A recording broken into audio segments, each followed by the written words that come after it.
Welcome to Shrink Wrapped. I'm Allison Colarosi, here with my husband, Dr. David Colarosi, a psychologist, and we're here with episode number 7. It's pretty good, 7 episodes. Not a fuss or a fight, ever. About It's 10:30 at night right now, and we're trying to get this in because I think it's been over a week since our last one, and we're committed to doing it once a week, and we've been slacking, so... Late night, date night. Yeah. This is how we do. Yeah, and we were both really excited about it, right? No one wanted to go to bed. I like to sleep at 8 o'clock. So this is episode 7, and we're going to be discussing the goings-on of today, as well as answering listener questions and my own questions. We had a big couple... Oh, sorry, I jumped in. I'm supposed to say, hopefully you enjoy these shrink-wrapped episodes. They're longer now, and we've turned it into a podcast. So if you like them on YouTube, please hit that like button if you haven't already subscribed.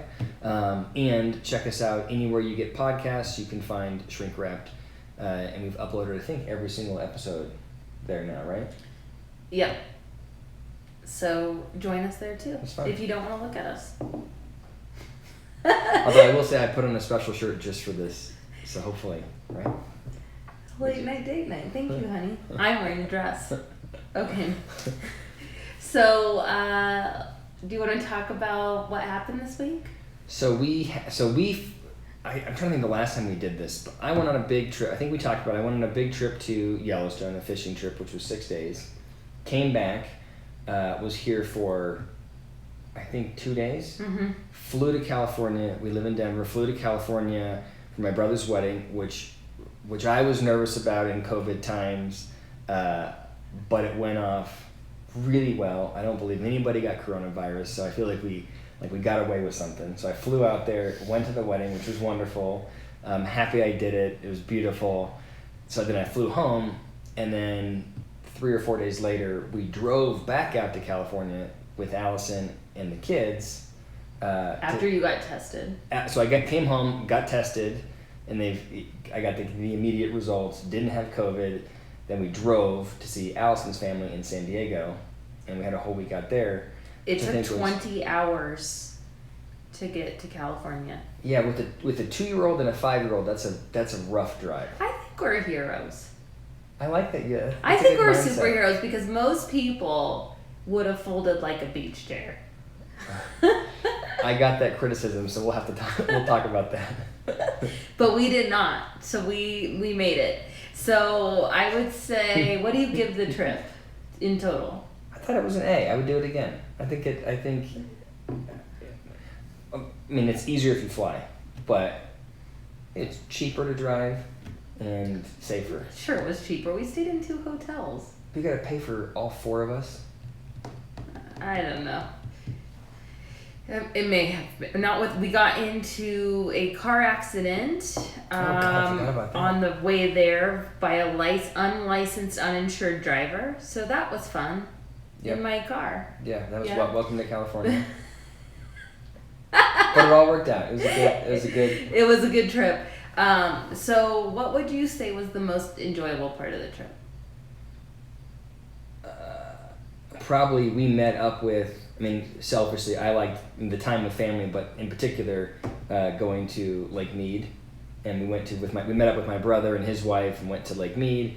And then we went to one of the rivers that flows out of Lake Mead, which I thought was a blast. Yeah. Those 2 days. That was fun. It was unexpected. Mm-hmm. Yeah, that was fun. I liked that. We did tie-dye on the beach. We played, probably my favorite part was playing soccer with your family. And the political debates I really enjoyed those, so that was fun. Allison's family is super political. They're super political, but they're also really not happy when they're talking about politics. Everybody has major opinions about politics, and so they're very much dug in. And so it's like the most political family that doesn't talk about politics. And every once in a while, just once a year, we find a way to have a political discussion. Okay, but as the outsider, I enjoy it. Well, no one else does. You stir that pot. You make sure it stirs. But that is what we're going to go back to because we're not talking about that yet. What was the least enjoyable part of the trip? My YouTube experience. Oh, yeah. So, I don't know if you subscribe to David alone. His Pop Psychology channel, it's amazing. He talks about all This is the channel. Oh, I mean, but the one where you talk about current events and psychology. He recently talked about, what's his first name? Bryan Callen. Bryan Callen, who I don't know who he is. He's not my cup of tea, I don't think. But David made a, I think what is the, it was a your okay. click. He made a click that people were offended by. I made a click. Your icon for the... Oh, okay. People, I got criticized because my thumbnail was clickbait. Yeah. I made a click. All right. Bryan Callen is a comedian. I'll just give you the kind of 30,000 foot overview. Bryan Callen is a comedian that I happen to like.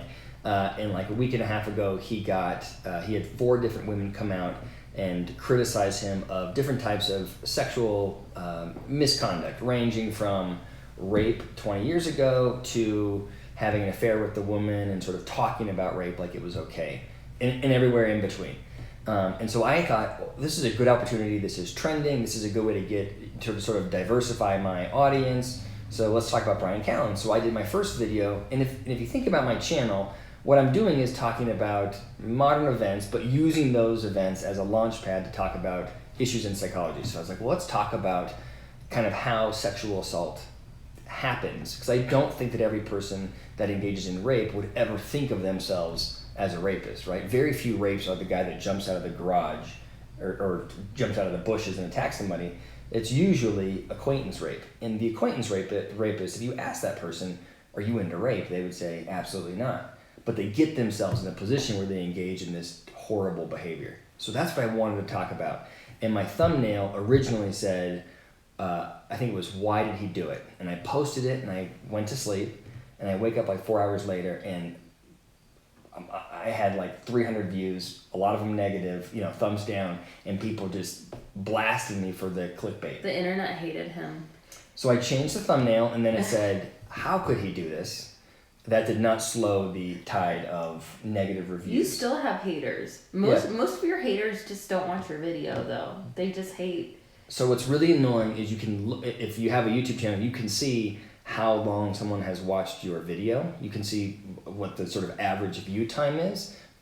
And the average view on that video, which was a 6 or 7 minute video, was 2 minutes. So all of these people had seen my title. They were all fans of Bryan Callen, because I did make the mistake of posting that video to his podcast Reddit page, because I knew I would get access to his fans, and they were freaking pissed. I have never experienced that kind of online bashing. Now, do you feel what like other people feel that get online bash, or why I got ghosted?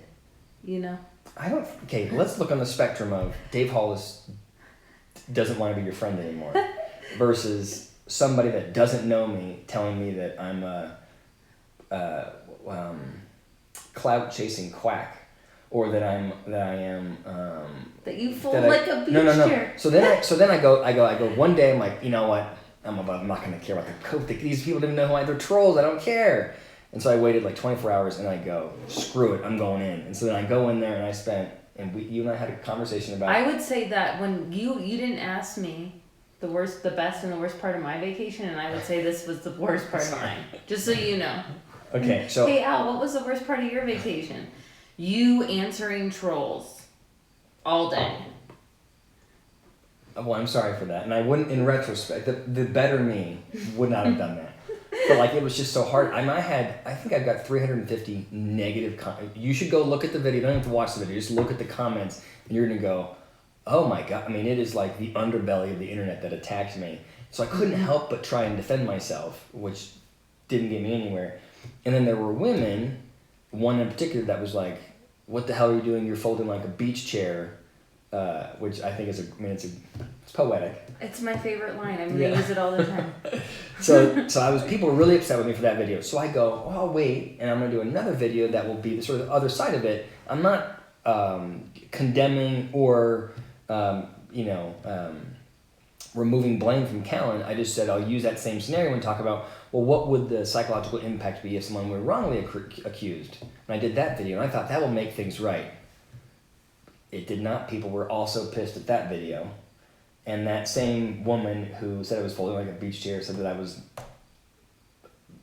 pathetic and still folding like a beach chair for my second video. No one thinks I'm a psychologist. I mean, it was like, it's been, from a YouTube standpoint, not So good. I think the net, I think we need to sum that up as lessons Well, why learned. don't you, I have a question for you. How would you handle that? Oh, I would not. Please don't ever do that to me. Well, so what do you do? If this is you and these are ad hominem attacks about you. It's not about your content, it's about you being a crappy person. How do you handle that? Well, I would not respond back to them, by the way. Really? Because for sure I would have a typo. So, yeah, I wouldn't respond. Because I feel like, honestly, they took so much of your energy and time, and they literally put 1 second of thought into it. So they won, in my mind. But if I don't respond, then I'm just pissed all day because this moron feels. But then let's go back to I don't know what theory it is, but if you're pissed all day, it's you that loses. That guy's not losing, so he's winning. You let him win by being pissed all day. I would just feel sorry for him. Like, what did his mom do to him? That's good. That's good. I'm not there. I'm not Get there sooner. I'm not there. Get there sooner. I'm not there yet. Yeah, I need you to get there sooner. Okay. Allison did not have much tolerance for my feuding with trolls. Okay. Yeah. Nope. What was your favorite part about the vacation? Being with my family, spending a lot of time with my kids, and hearing my 2-year-old sing Frozen. I didn't think that was a thing, but he knows all those words. Yeah, that was fun. So it was a really good trip. So then, okay. Driving 20 hours and being on a trip with kids. It's not a vacation. How do you make it feel more of a vacation? Because it seems like a lot of work the whole time. Yeah, I don't know. I'm not sure. I mean, I'm just making your answer is gonna be better than mine. I don't know. Here's what I would say is I think we have to give ourselves the pass. Like, if I think about the amount of time that those kids over that 20 hours spent with some kind of electronic in their hand, it wouldn't be a flattering number, right? But I also think that there are times when we have to say, we just got to survive and make this as enjoyable for everybody in the car. So let's do this. You know what I mean? So I think that usually we're pretty intentional about limiting the amount of screen time the kids get. And I feel like one thing that we did well is that you and I didn't have any discussion about, hey, they've been watching for an hour, let's remove the iPad. Like, we let them do what they wanted to do. Mm-hmm. I thought. Yeah. I thought that was good. I thought it was good that we we're pretty good about stops. Went to a stop. I went for a run at one of the stops. Like, I think we weren't rushed when we were stopping. We had small adventures. Yeah. Small adventures, like going to Hoover Dam, going to Moab, those kinds of things. Yeah. What do you think? Yeah, no, I think the car ride was fine. Like, it could have been. Well, how would you do it differently? I don't know. I think we think of a vacation with kids as a trip, not a vacation, because it's not really It's a family trip. Yeah. It's a lot of your on time, because when you have littles, like, you're worried about them drowning. My 5-year-old thinks he's a good swimmer. I don't want to be here, but he's not. And so the whole time you have to be hyper vigilant the whole time. So You mean it's like not, at Lake Mead? Lake Mead, the pool, like, I feel the ocean. And then the 2-year-old is just kamikaze. Yeah. Won't wear his floaties. But back to the trip, though. How would you do it? Anything that you would do differently? Like the actual travel there? No, I think the mindset that it is not a recovery trip. Yeah. Like, I always think of vacation as being a recovery, but those trips are not recovery. We have not had a recovery vacation. I need a recovery. Can we talk about some of the fights that we had? No. Here's my favorite one. So, what do you mean no? Now they all want to hear. So on the way out, Allison goes, we need to plan this thing. So sadly she only has one partner, so it was on me to help plan the trip. And so the first stop was Moab, which was a half hour out of the way, both ways. So we burned an hour on the way out there, right? So it was Stopping like in Moab. 21 hours, yeah. So she wasn't happy about that. And then on the way back, we go, you know what? We could have driven past Moab, so let's not plan anything. And then we're at, I think it was 2 o'clock in the morning, 1:30 in the morning, and we don't have a hotel. And then I go, oh, I'm tired. Let's find a hotel. And so Allison's on the phone, like trying to find the next hotel. And that these towns in the middle of Utah, there's a baseball tournament, and the guy's like, hey, sorry. In the middle of COVID, what is happening? Our town is shut down, and the nearest hotel is an hour and a half away. And that was that was a disappointing finding. There's some distress there. I like a little more structure, I would say. A lot more structure. Okay, so let's go back to the politics. My family is very political. I think they would consider themselves, they're very educated. One is a PhD, one's a physician, one is an educator that was there. You're a PhD. I have a master's degree, so like heavy education. And your twin. No, he wasn't there. Oh. Yeah, I'm just talking. Okay. So like, there's a lot of opinions, and my family thinks of themselves like, I would say, like the alphas. There's the opinions. There's also ego there, and I'll take my part of that ego. You are in it. Yeah, you are one of the alphas. I would say my oldest brother is an alpha, and my dad, and then my brother-in-law. Your brother-in-law wasn't there. I know, but we weren't talking about he just will text about it. Yeah, he'll text. You'll see this, okay? So it's heavy. So like, David likes to bring up politics because David thrives in that environment of, or you like heated debate. I don't like to sit down for dinner and talk about nothing. So like, for me, if it's an emotional if there's energy behind the conversation, then I enjoy it. But like, talking about, the best way to cut a watermelon is understimulating. So I like to have a, energy.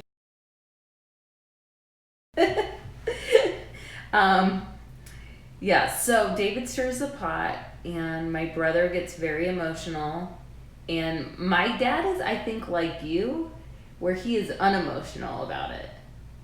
Like, he doesn't. My mom is emotional, but I feel like my dad is thinking it's fun, like he likes the energy behind it, and I think my brother gets emotional. I think they're both. I think everybody's emotional about it. And when we were talking about before this started, we were talking about, well, so do you have questions set up? And one of the questions she said, I'm going to ask about. Let's talk about the family trip, and in particular, talking about politics. And so this one I'm more prepared for. And here's what I would say is, I think a lot of families have this challenge of talking about politics.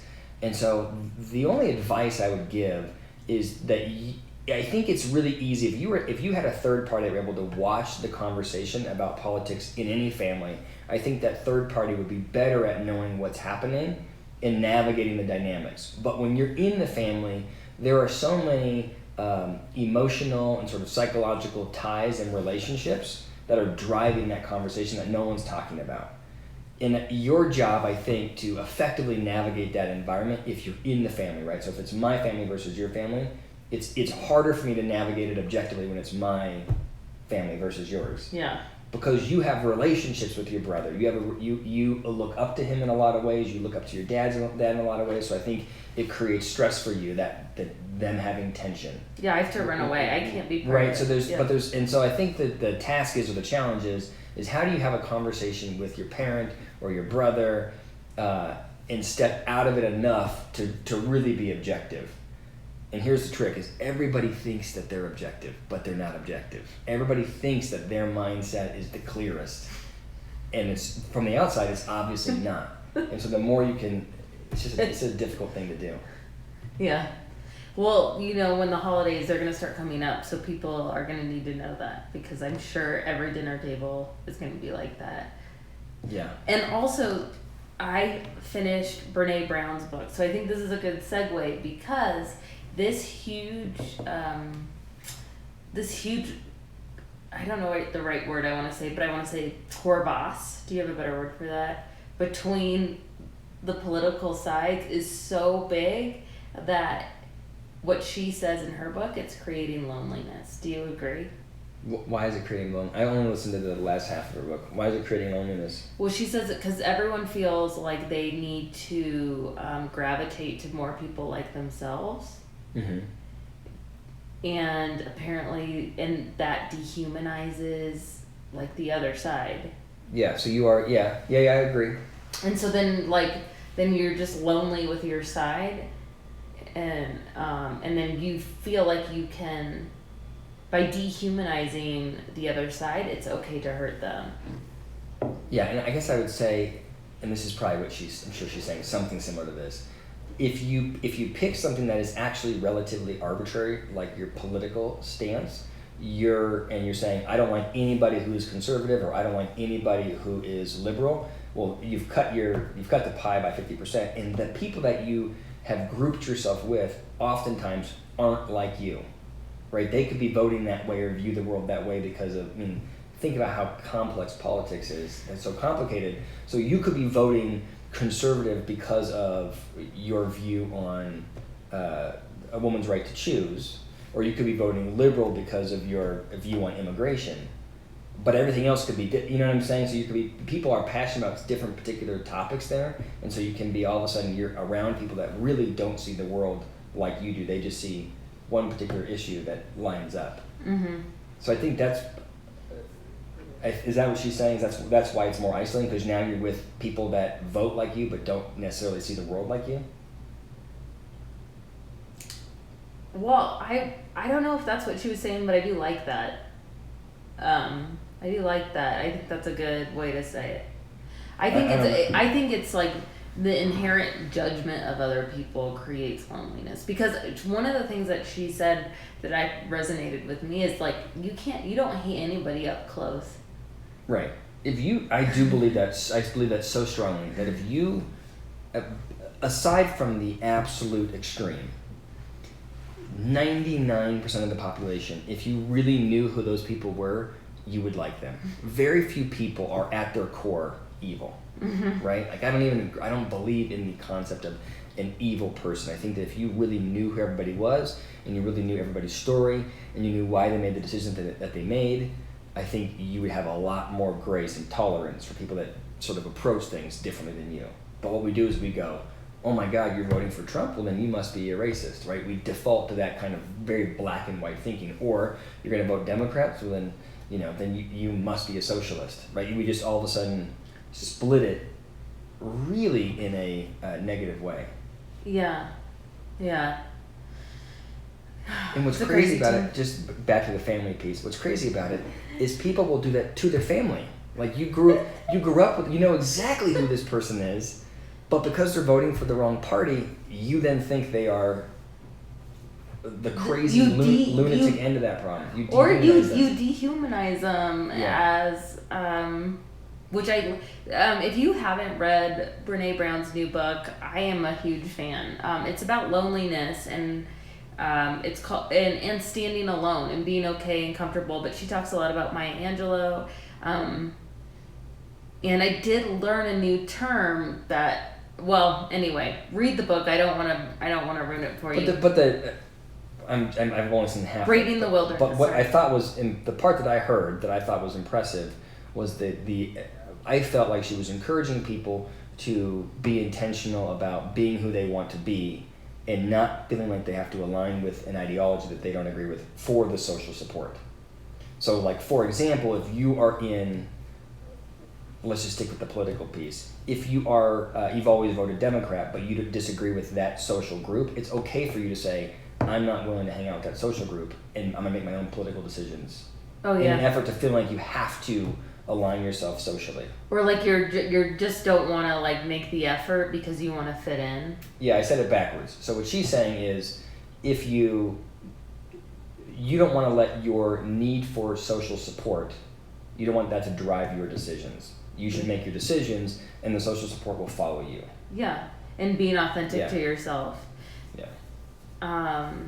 One of the things that I really liked about the book is how she has evolved and given tips basically on how to deal with people that like you feel, I guess, like in this situation, how my family could better handle each other is, well, like, be curious. Well, why do you think like that? Why is that better than this view? And then actually listen to the answer.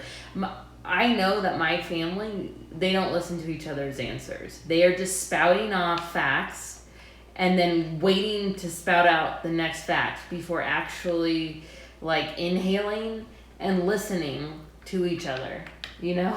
And so I feel like that's a really good point. Like, tell me why that's the right way. Or and like really try to understand. Yeah. You know? If you had a learner's mind. A learner's mind. Yeah, you'd like be in a better spot. Yeah. For sure. So, but about that, I think one of the things she said is she talks about connection and how important it is to your health. And we're seeing all kinds of staggering statistics here in Colorado about heart disease and overdoses during COVID. And I was just wondering how if you had any ideas for people to build connection during this lonely time. So I actually think that it's both harder and easier now than ever. So it's funny, one of the things so I work in the corporate space with companies, and a lot of times the concern is, not a lot of times right now, the concern with all of my clients is, how do I create a healthy team environment in COVID? And the answer is always, well, you can do something like a virtual happy hour, or check in on some topic, or whatever. There are things that you can do, but the solution is not in particular to do a happy hour or to do a check-in on a particular topic. The solution is to be trying to find that solution, right? So whether or not that is a virtual happy hour, whether or not it's doing a virtual tie-dye session, whether or not it's getting ready for the NFL season and setting up a pool, whatever it is, you want to have things that groups of people are doing that forces them to be connected. Why I say it's easier and harder, it's harder to get that one-on-one time, but never before have people been intentional about trying to find ways to connect.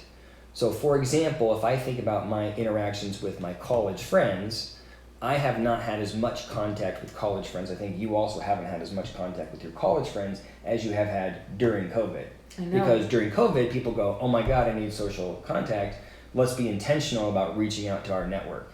And so I think that, I don't know what the actual right thing to do to reach out, but I think at least your audience is more receptive now to reaching out. They have more time now to focus on that relationship.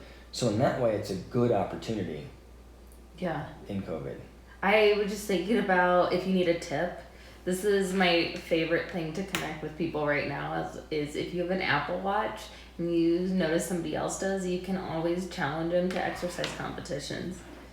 And it's motivating and gets you to move every day.